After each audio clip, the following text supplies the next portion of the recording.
Welcome to Retail Crime Uncovered, the go-to podcast for anything and everything retail crime related. I'm your host, Professor Emmeline Taylor.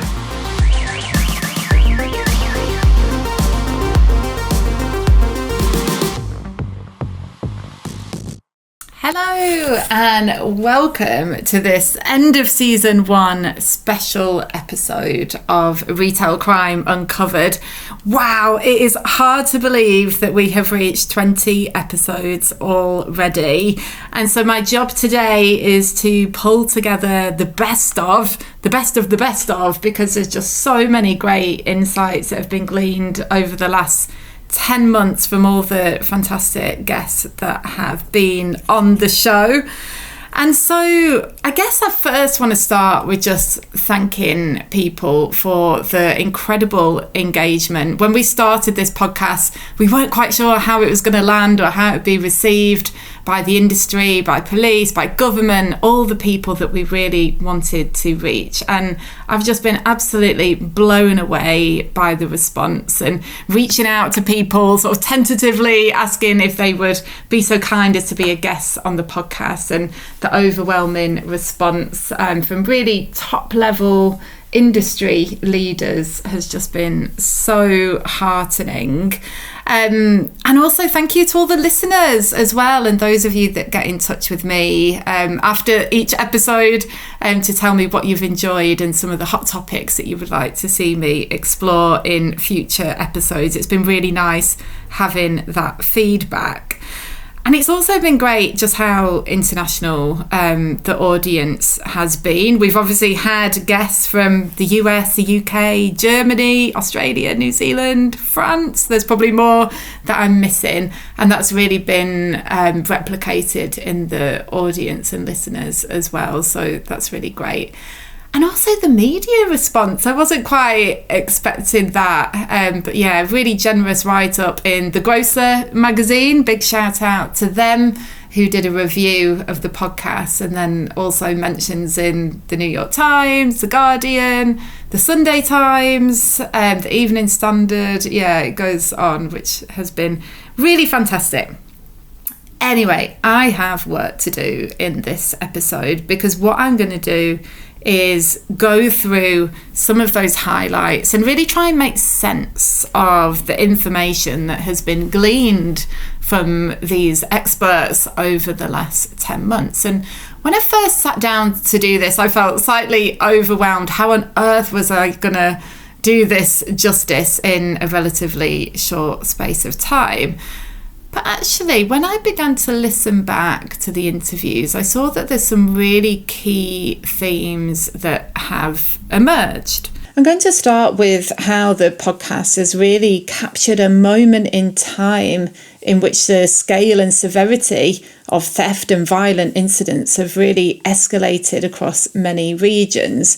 And this was something that was highlighted by several guests, including Lisa Labruno from RELA in the US, store associates in the UK, and also police representatives. There are a number of studies out there, and they all suggest that the problem is in the billions of dollars. Every retailer we work with, everyone, has said that the problem has gotten worse over the past 5 years. It is a huge number, but there's impact beyond dollars and cents. The violence against associates, retailers closing stores because they can't keep product on their shelves and they can't keep their employees safe. So they simply can't afford to keep their stores open. And, what's the impact of that? How do you measure that? Jobs lost. Communities can't get the products that they need when they need it. Vacant storefronts. I mean, Emmeline, as a criminal researcher, vacant storefronts are fodder for criminal activity. Yeah. They're not good for communities, right? And then you've got the nexus between organized retail crime and other really serious criminal activity. child exploitation, labor trafficking, drug and weapon trafficking.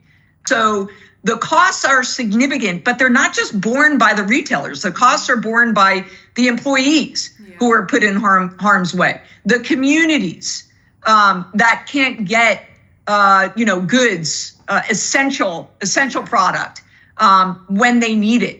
The victims of the other criminal activity that's connected to ORC. It's such a powerful image that you present, that what we're seeing in stores is simply just the tip of the iceberg. And as you say, some of these criminal gangs are linked into so many unsavory activity, and the scale of it, once you start to, scratch beneath the surface, is really, it is just so devastating for communities.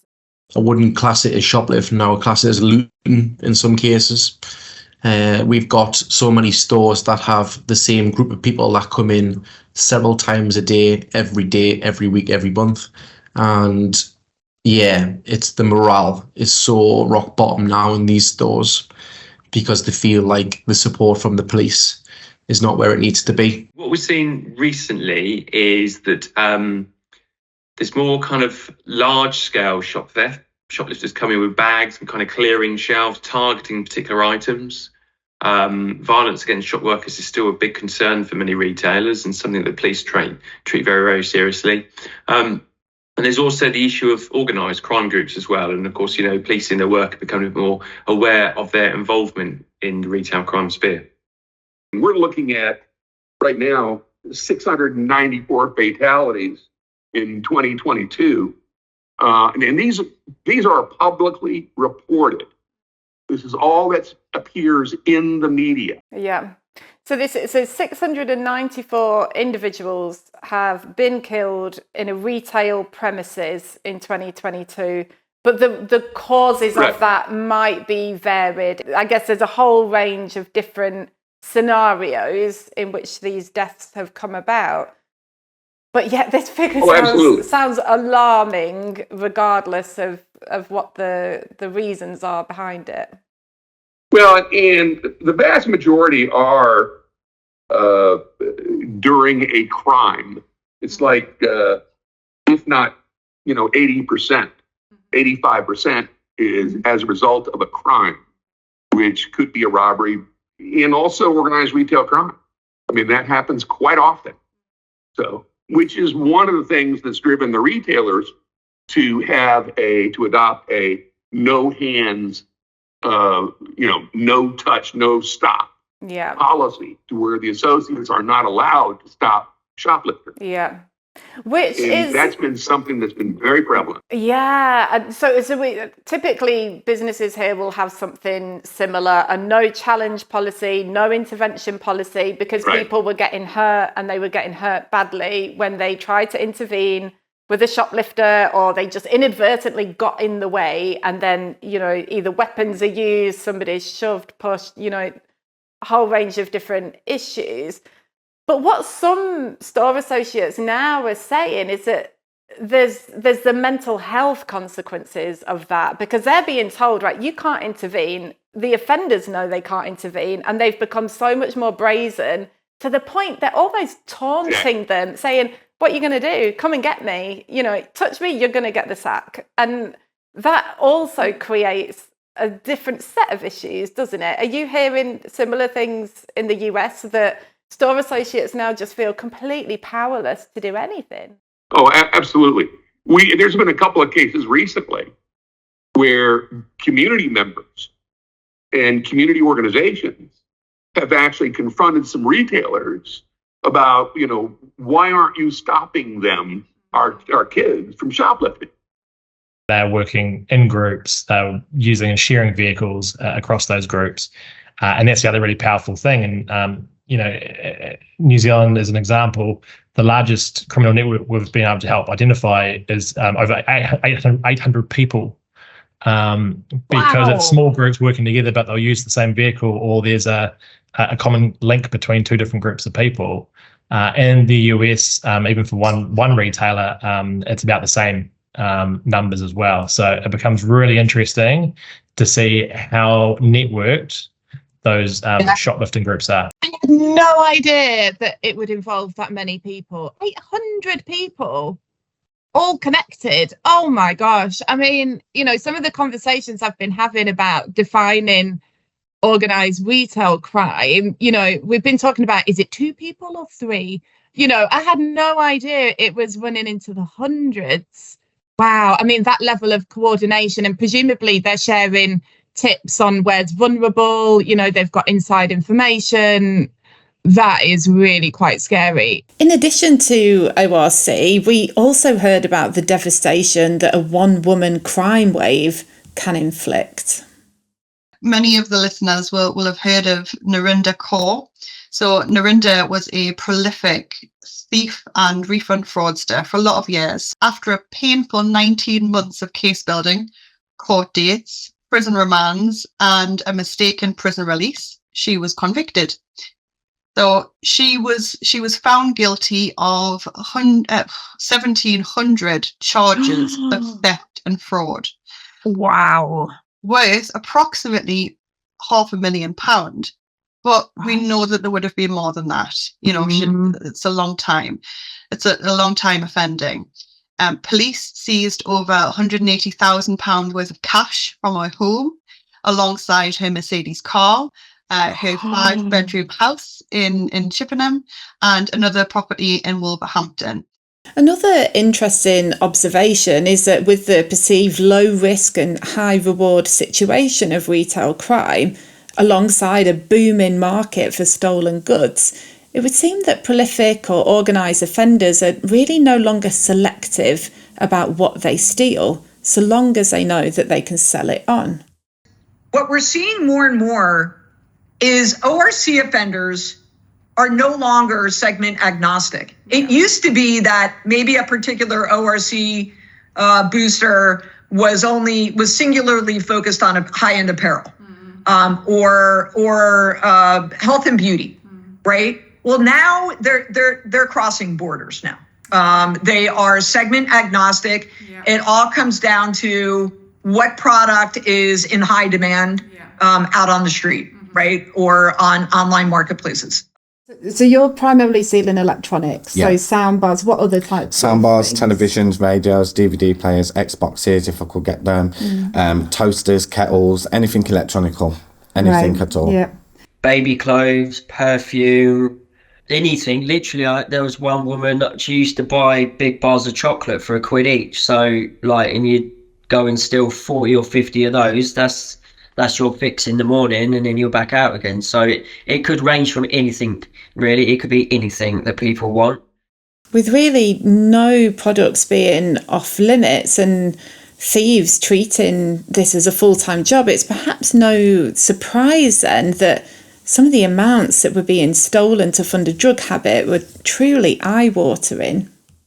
In the height of my addiction, I'd be using between £400 to £500 worth of drugs a day. Gosh, a day, okay. And yeah, then a day, yeah, 400 to 500 a day. So, and that's in the height of it when I was really entrenched. So, I mean, so doing the maths, so the things you steal, you're probably getting what, 1/3 to half of the retail value.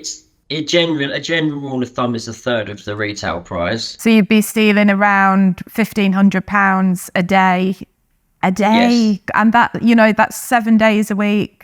Yes. Gosh, okay. Wow. So that's a lot, and that's why, as we said a minute ago about the progression as well, is that's why you progress, because that's a lot of shoplifting in a day. I used to go to a well-known opticians, and the highest value I ever had got charged with was £18,000, and that was sunglasses.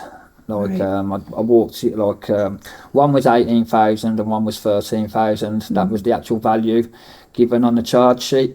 But obviously, I don't know if you can picture an optician's, it's just like a rack of glasses kind of thing, and I'd just walk in and I'd just every single one of them off, and I was doing that for a very long time. A lot of various opticians all over sort of the West Midlands and further afield. But obviously it got to the point where these shops were realising that they were losing a hell of a lot of sort of values worth of sunglasses. I used to go through periods with my shop. Like I say, I used to treat it like a job, and I used to be, I say, without sounding egotistic, I was very good at it. I started shoplifting on my lunch hour, and then go back to work like nothing had happened, straight in and straight out and gone. And I remember being interviewed, and I think it was 37 seconds. I was in the shop, got what I wanted, and I was out. Wow, gosh, because I suppose, I mean, you... And I'm going, I haven't took nothing, how do you think I'll take something in 37 seconds? And like, you can see what I'm doing. But I suppose with that level of experience that you were professional, you know, you were so skilled over time in knowing sort of how to evade detection. And did you get to the point where you didn't even care if people saw you? Like you were just so blatant in and out and just... Oh, yeah, I think the more blatant you are, the less they think you're doing anything. Tsunami increase of theft. And it's not, and you know, there are some people who are stealing for themselves, but in the main, this isn't people who are stealing for themselves. Not, you know, we've seen a 44% increase in theft. That's costing us £75 million a year, every year. What's driving that increase is organised criminal gangs and individuals who are targeting for resale. Yeah, definitely. And it seems to be, I mean, it's absolutely getting more attention now, but I still think there's that narrative that people think, oh, shoplifting, you know, it's a tin of beans, it's a Mars bar, without realising the bulk theft. You know, when I've heard you describe it as looting, and, you know, lots of shop workers saying, actually, no, this is people clearing entire shelves, maybe even coming back the same day once it's been restocked and clearing those shelves again with, you know, using wheelie bins, suitcases to get the goods and then sell it on. If there's one thing that I think has changed over the course of the last year, I think it's the narrative about shop theft, which has really shifted. We started to hear words like epidemic, tsunami, looting, and of course, organised crime. And the campaign work that was undertaken by retailers, trade associations, unions, and the media, I think has really made people realise that crime in the retail sector is not victimless or low impact or minor.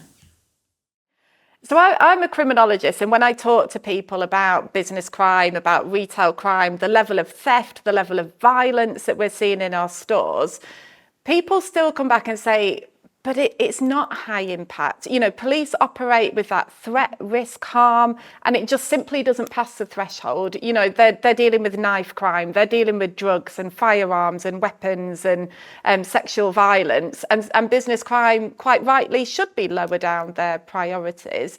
What do you say in return to that? Why is business crime so important?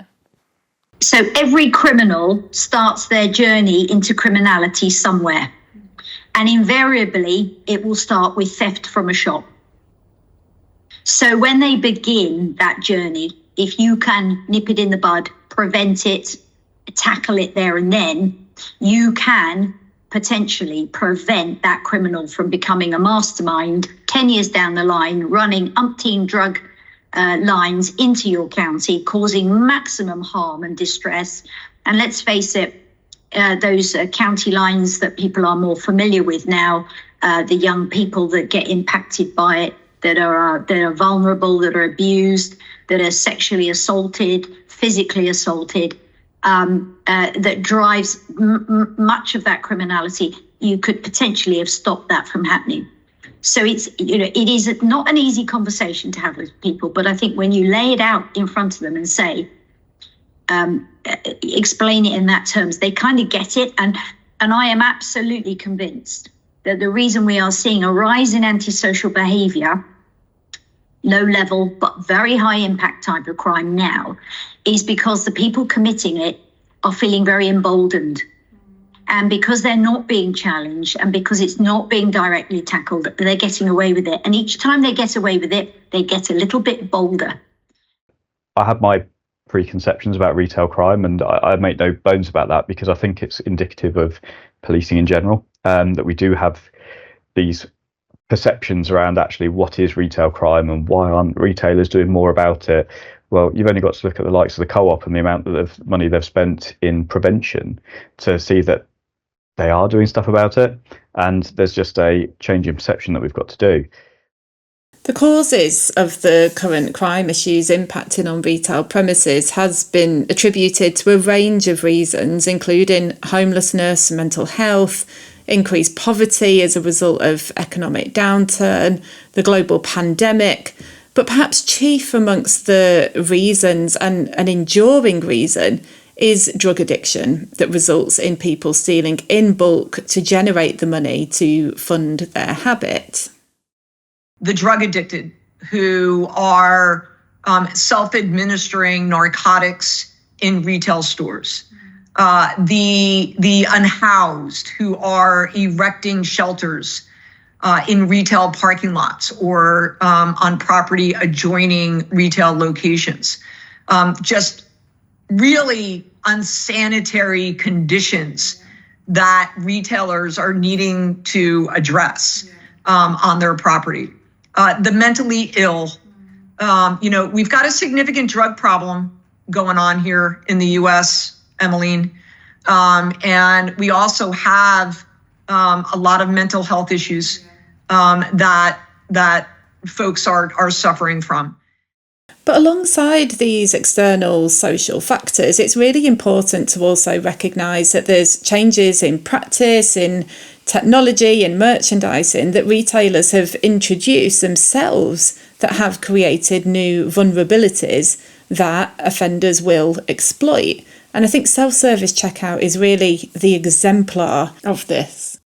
Yeah, if you just take a step back, we go back, let's say, 20 years, and you'd say to a retailer back then, what we're going to do? We're going to say not only can customers select their own products from the shelves, we're now going to say to them, oh, and by the way, we want you to scan them all. Oh, and by the way, we want you to arrange your own payment as well without involving any member of staff. They look at you incredulously that you're. It's such a radical leap of faith in human nature to expect people to do that and not think about the opportunities. And I think what SCO's done, not just in Marks and Spencer, but across the board, is in some respects it's opened up a Pandora's box of opportunity. It really has, because what you've now got is if you think about sort of traditional shoplifting, it was relatively few people who would do that and go out, say, right, I'm now going to steal some things from a retail store. It takes a lot of, nerve. And, we've all sort of been there as teenagers, very nervous. Shall I steal something? Shall I not? But what you've now done is what SCO does is it opens up the opportunity to almost everybody who now enters the store. Before that, there was relatively few opportunities for most people who weren't committed to shoplifting. Whereas now you've opened it up to everybody, and there's this whole range of opportunities to make mistakes. So people don't know how to use these machines very well. We're not trained to use them. But also it opens up, what I've often called as the self-scan defense, which is if you do not scan something and you are found out, you can go, oh, terribly sorry, I thought I had. The machine must have missed it. And it's a very blurry area for retailers, isn't it? Because they're wanting us to use this technology. They haven't trained us to do it. And therefore, if we make mistakes, is it a mistake or is it me taking the opportunity that you've now presented me with? And just continuing this theme, of course, e-commerce and omni-channel retail has created a range of new vulnerabilities and offender MOs. And some commentators would argue that retailers, in their rush to get online, particularly during the pandemic, meant that they didn't necessarily have the right procedures in place to really stem some of those early vulnerabilities. In the physical space, you can see the bad actor often, but you don't know anything about them. You can see them, you can describe them, you can watch their behavior, you can track them in and out of the store. In the online space, we know everything about the bad actor. What we just don't know is who they are and where they are. We know credit card details, we know bank details, we know address, we know your history, your profile. If we consolidate that data with other retailers, we know what you're doing in other spaces. So I think this is where now, in the new omni space, call it, where we're converging online, offline, Boris, BOPIS, buy online, return in store, buy online, pick up in store. All of these mechanisms ultimately have risk associated, and retailers previously would have stayed away from some of those spaces, but now to get that extra buck, to get that extra margin, are moving into those areas. And sometimes, it has to be said, without fully understanding what the risk may or may not be. Now, I love going to industry conferences and seeing all the new technology and solution offerings from vendors. There's always something new and exciting on the horizon.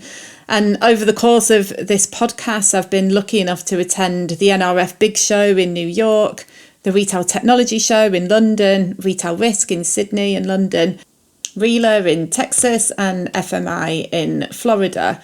And there's so many technological advances that are supporting the industry to tackle theft and identify perpetrators.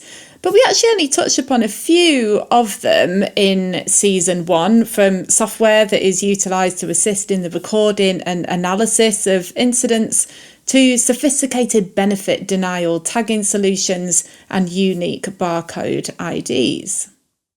We sort of stumbled across this problem around retail crime. And in New Zealand, it was $2 million every day being stolen. In Australia, it's more like 15 million. And globally, it's about $150 billion a year. And we couldn't believe the numbers. We went from the retail industry, we went from law enforcement, but we just went out and was curious about the problem and started to talk to a number of retail stores. And yes, the financial issue was large, but actually talking to the front line in the stores, there was other issues that they were facing, the violence and aggression piece, but then actually at a more administrative level, it was just hard to report a crime.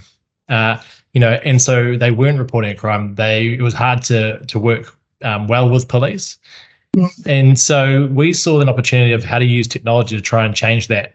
And how do you make it really easy to report a crime, a shoplifting, theft or fraud, those things that they see in their stores most days. And then interestingly enough, how do you start to connect the dots on who are the repeat offenders? And what we've been able to prove over the years is that it is actually fairly organised in nature. It's not as opportunistic as people make out shoplifting to be, and many of those listeners to this podcast will probably already know that. But for the general public, it's really eye-opening when they start to really hear these stories and understand the size and scale of the problem, and that people are out there doing this as their day job. So we looked at it just from a really simple place of how do you capture more information on crime and help the retailers do that in a safe, secure and privacy-first way.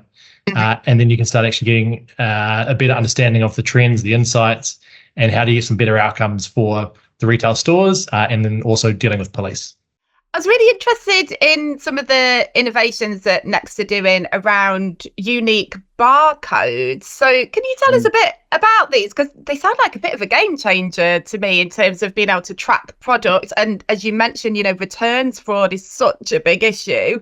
How do they work? What do they do? It was an absolutely massive, monumental piece of work, and it came at great cost to bring it in. But basically, what it does is each individual garment's got a 15-digit unique code on it.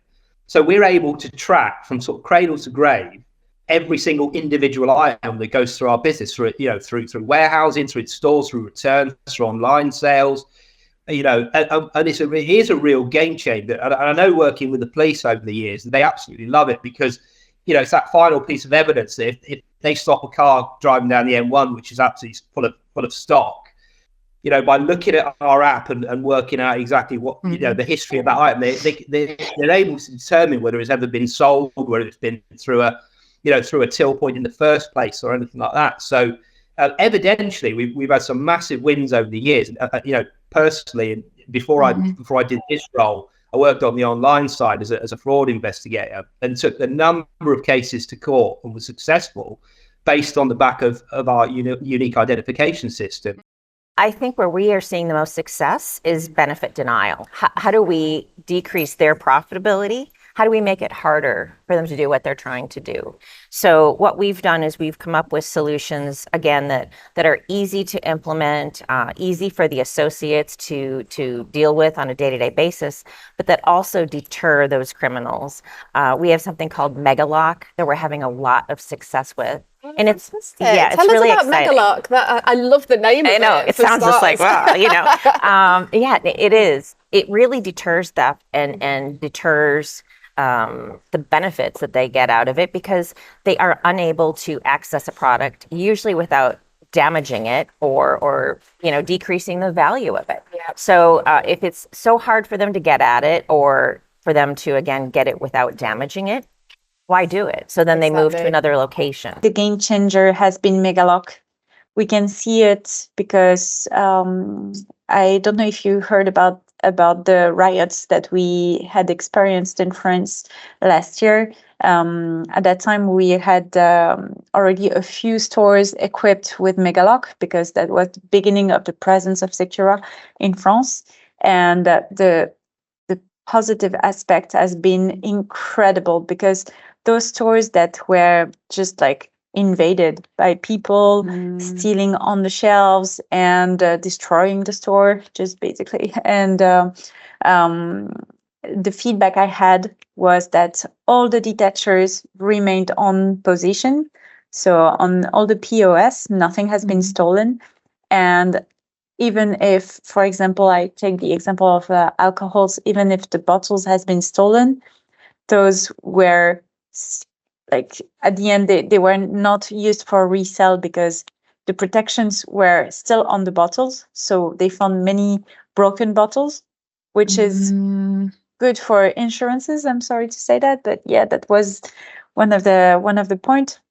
They couldn't open the bottles by themselves. And right now, I still have some security directors calling me and say, we just caught a few people stealing with aluminum bags, and every bottles that they had in the bags were not protected with your solutions. So now they are making sure that they are not leaving the store with Secura tags on their products. It's so interesting, isn't it, how the word gets out across the criminal fraternity very quickly that, okay, you might steal something once, but you're not going to go back and do it again if the benefit has been denied. And that's very much what Megalock is about, isn't it? Aside from technology, there are many initiatives that are being developed globally to tackle retail crime. The Co-op's 5-year-long Safer Colleagues, Safer Communities campaign, I think, deserves a special mention here for never really taking its foot off the gas and ensuring that appropriate pressure was applied to government and the police when the support perhaps wasn't as it could be. And the Vibrant Communities programme in the US, which is a much more recent development. Tell us a little bit more about what Vibrant Communities is and how it's going to make a difference. I would say overall, the objective of Vibrant Communities is to address the overall degradation of communities, quite frankly, across the country. It was, a year ago, as I said, that we launched the partnership with the National District Attorneys Association. And early on, our focus was singularly on organized retail crime.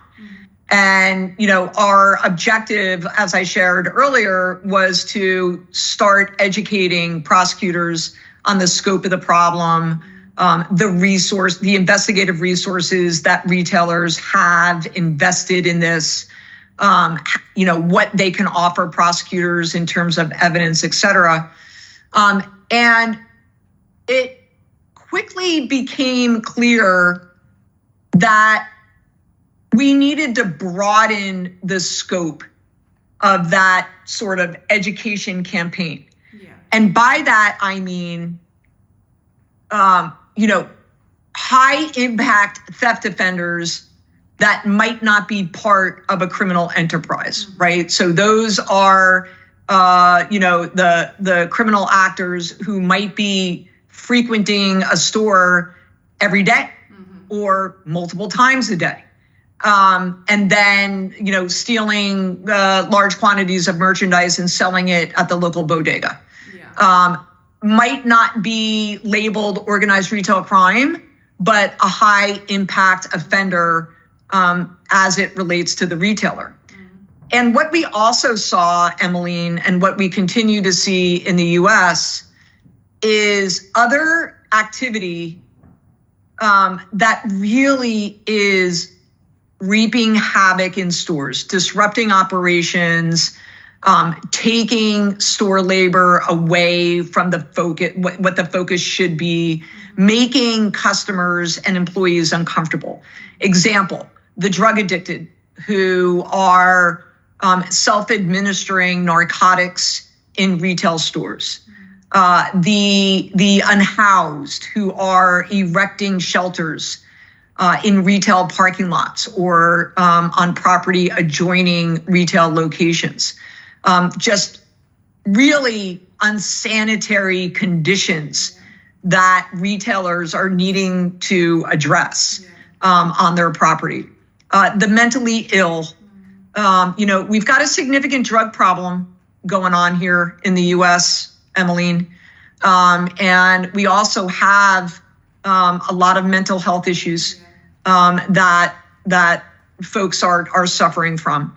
And so because we had that partnership in place, we asked ourselves, well, why not leverage that partnership with the prosecutors to address some of these other issues as well? And out of that was born the Vibrant Communities Initiative. Several other innovative models have been included in the podcast, such as We Push for Peace, the community outreach model being used by US retailers, and Catch a Thief in the UK.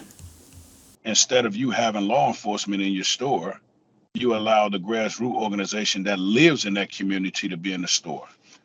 And he said, so what would you guys be doing? And I said, instead of you calling the police for them stealing a pack of chicken, how about we be there to provide a different service for them to find out why they're stealing and what other services that they can use through my grassroots organization. You know what he said? Let's do it. Amazing. Wow. And that is really incredible because it absolutely breaks from the mold of traditional security. You know, I think you must have had the power of persuasion to get him on board with that. But I mean, the situation was so bad as well that I guess they were willing to try. You know, it's worth a shot, isn't it? But here's the deal, right? People have this ideology of public safety and feel like they can be effective in this regard just by having enough resources to do it. Well, they sadly mistaken. Some of these security companies, not all, some of these security companies, man, they be in there watching movies on their phones. They're not in there working no damn way. They're not even in there doing nothing. Whereas that you got a grassroots organization that's not security, that's just simply in there engaging with the community. Hey, how you guys doing today? Let me know if you need anything. You know, get on the radio. Hey, man, we got a guy over here putting some detergents in his backpack. Hey, man, let me holler at you for a minute. What's up, man? Hey, let me talk to you for a minute, man. Listen, man, at the end of the day, how about we go to the register and let me buy that for you? Mm-hmm. If I buy this for you, are you going to give me an opportunity to have a conversation with you? Yeah, bro, we can talk.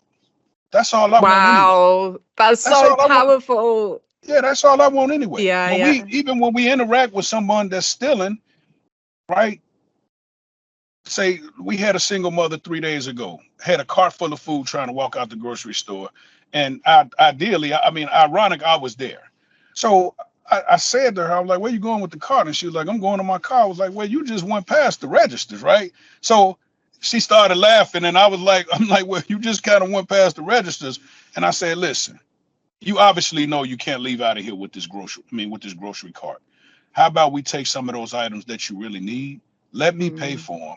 And then I got some resources for you that'll prevent you from coming in here doing that again.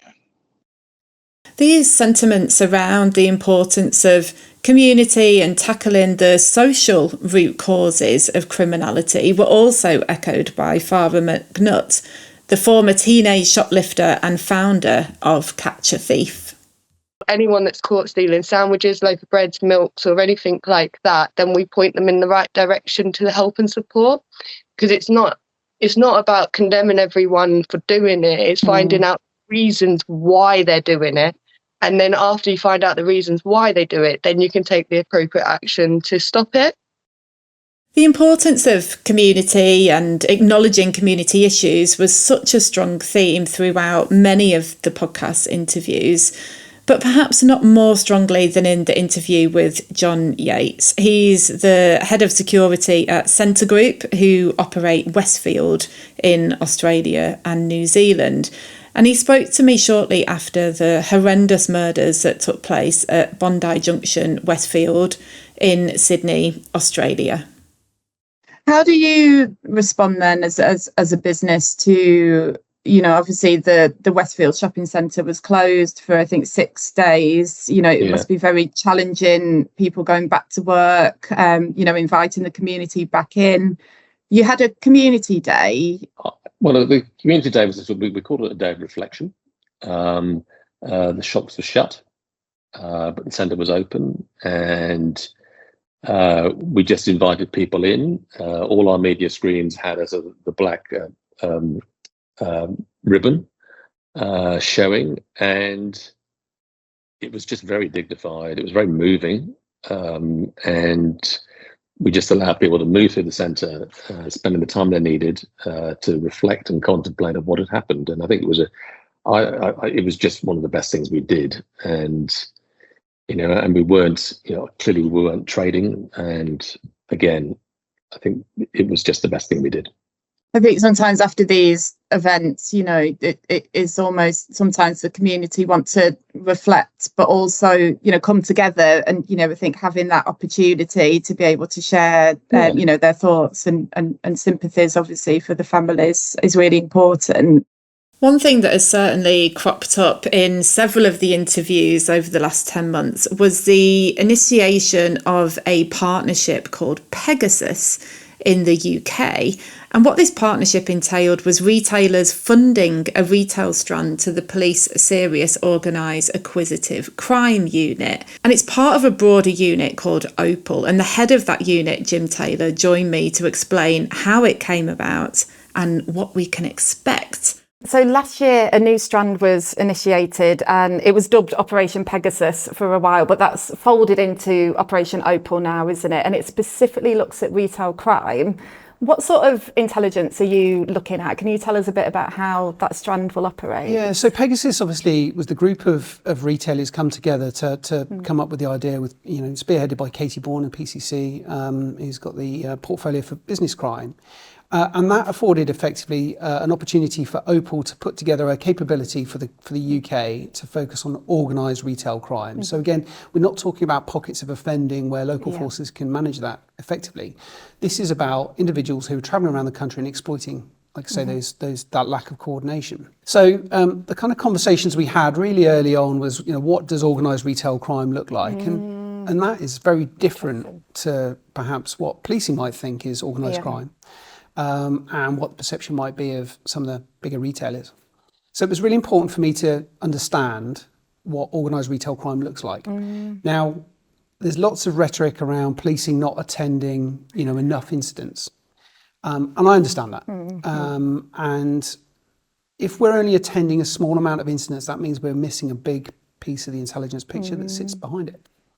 So one of the key things I wanted to do was make sure that we were going to blend police data and industry data to have a really clear view of what organised retail crime is. So the first task of the team is to put together a strategic assessment. And that is a kind of foot on the ball moment, really, to understand what the current picture looks like of organised retail crime now, what we can do to combat it, and then put in place recommendations for forces and retailers as well, to help us stem the problem. So that's kind of part one, and that was the first objective that came out of the initial meeting. So the initial funding is for 2 years, is that correct? What would success look like after those 2 years for you? What would make you think, job done, this is brilliant? Yeah, I think we thought long and hard about this and around what performance measures we should put in place, and I think to say you've been successful because we've arrested lots of people is a difficult measure to put in place. Saying stores are reporting huge amounts of, better shrinkage, factors, I think is also a difficult one. I think for me, success looks like we've identified a number of organised crime groups. When we look at those groups, they've been managed locally, and they have been disrupted. So there is a process in place of how we manage organised crime groups now. And those performance measures are very relevant to organised retail crime as well.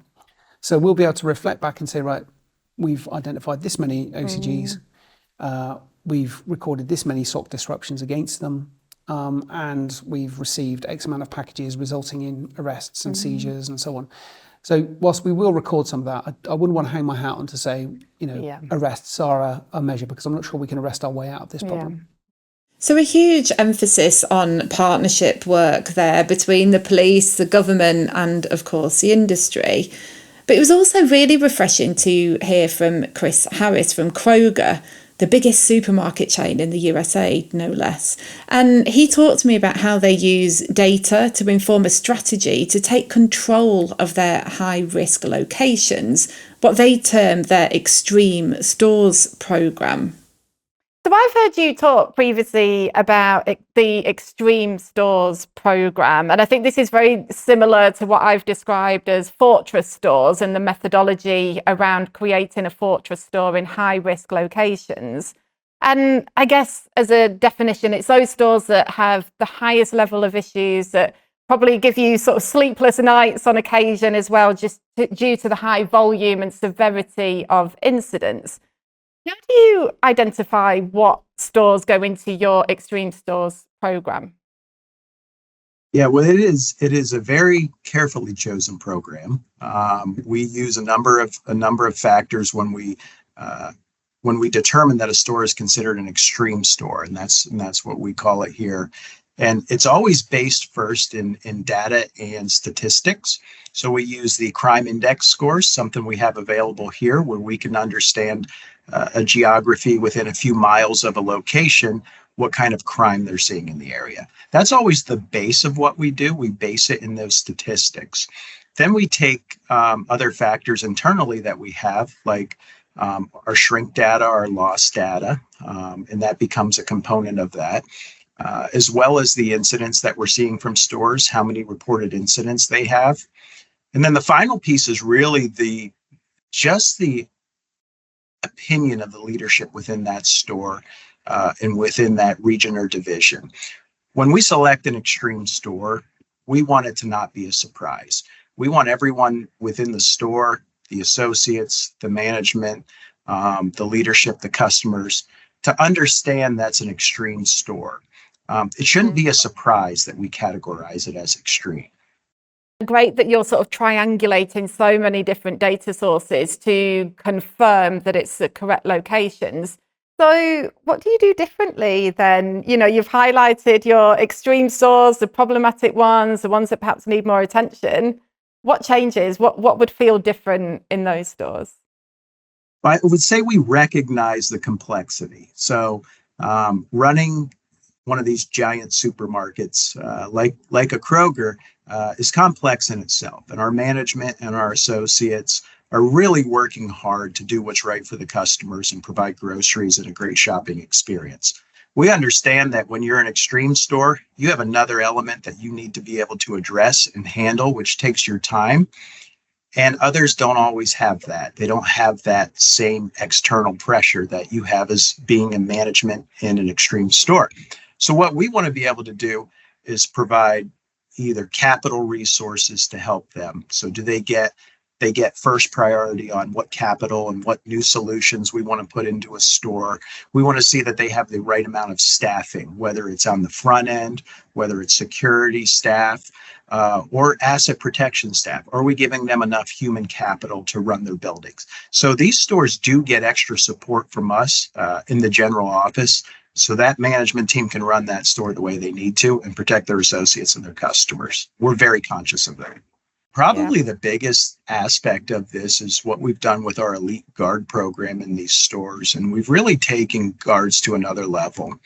And what we found is in these extreme stores, And they're not extreme shrink stores. They're extreme stores from a violence standpoint. Shrink generally follows that. And what we want to ensure is that we have guards at the stores that can control the situation and that can keep our people safe and our customers safe. And in the absence of that guard, we found that customers and associates will attempt to stop these criminals. And I would think that the risk involved in a guard who's equipped with a ballistic vest, with pepper spray, with a taser, with a sidearm, with a body camera, who's trained on this situation, I would think our risk is less to have a trained professional mitigating those situations than doing nothing and leaving it up to associates or customers to intervene, whether we want them to or not. And we don't. Safety is a core value of Kroger. We don't want them to intervene, but sometimes folks will do it because they feel it's the right thing. It became incredibly clear that in a large proportion of incidents that involve prolific shoplifters, that the store owners and managers had a very good idea of exactly where those stolen items were ending up. And sadly, many cited other businesses, cafes, pubs, other stores, in what sounded almost like a cannibalistic or sort of parasitic, perhaps that's the right word, system where some businesses were fueling crime being committed against others, and often ones that were in the same community or even businesses that were located on the same street. And there was also cases of individuals who would sell using online marketplaces or directly to the community, often recruiting drug addicts to steal for them, and the stock essentially becoming their payment for a bed for the night or somewhere safe and warm that they could use to take drugs. And I want to bring in the concepts of criminal exploitation and modern day slavery here. I think we all agree that prolific drug-affected offenders need to be apprehended and they need to have appropriate, meaningful sanctions that address the root causes of their offending behaviour. They need rehabilitation. But we also need to focus attention on those that are profiting from their addiction. And I don't just mean the drug dealers, I mean those that are exploiting drug addicts due to their vulnerability and their desperation for their own criminal gains. But it's not limited to just drug addicts either. There were so many examples that I was told about relating to vulnerable young people being exploited by adults who saw them as disposable or relatively risk-free due to the age of criminal responsibility, or that they were easily manipulated and coerced into stealing. And in return, they might be given fancy trainers, drugs, cash, or sometimes even just the pretense of friendship and care in return. Then when the young person or the vulnerable adult is apprehended, the criminal who's essentially pulling the strings simply steps away and leaves them to face arrest and potential prosecution on their own. There are organising minds here that are making money. And of course, my assumption would be, having done this back in the 2000s with custom excise, is that the people that we targeted on cigarette smuggling, for example, weren't just doing cigarette smuggling. They were doing Class A drugs, and they were doing racketeering and prostitution. And, you know, these are multifaceted criminal organisations. And I think the police are recognising that it's a very serious issue on retail crime, and it's part of a portfolio of criminal activity that those individuals got. And I think that's why Operation Pegasus, which the Co-op is one of the funders for, is really important. Because I think it's beginning to get into who's behind this and who's making serious money out of this. Because unless you begin to tackle that, all you're really doing is taking out vulnerable individuals, often, who are being paid for a fix or for a bottle of vodka, whatever it is. Well, you know, they are very dispensable to these organisations. Yes, we're doing some fantastic work around prevention. Yes, we're doing some really good work around, and we're starting to do some better work around identifying offenders and dealing with them. But what we're not doing is closing down some of their markets, which has to go hand in hand. There's a lady that has a Facebook page. And the shoplifters will go to her house, take the stock, and she puts all the stock on her Facebook page and says, I've got this meat for £10 pack. Co-op, Tesco, Asda, wherever the shoplifters have been, whether it's meat, whether it's chocolates, coffee, and she's brazen enough to just put it on their Facebook page, on the community site, and the shoplifters drop it off at the back door, and 10 minutes later it's going out the front door. So there we have 19 episodes condensed into just one special issue, season 1 finale. And you know, I think when I started this podcast, we were in such a bad place. There was rampant theft, there was violence at levels never seen before. But I think if there's one thing that I'll take away from this summary, it's just the fantastic work that is being done, and that is being done in partnership, in collaboration, to really begin to turn the tide on the tsunami of retail crime that has been experienced. Thank you for listening.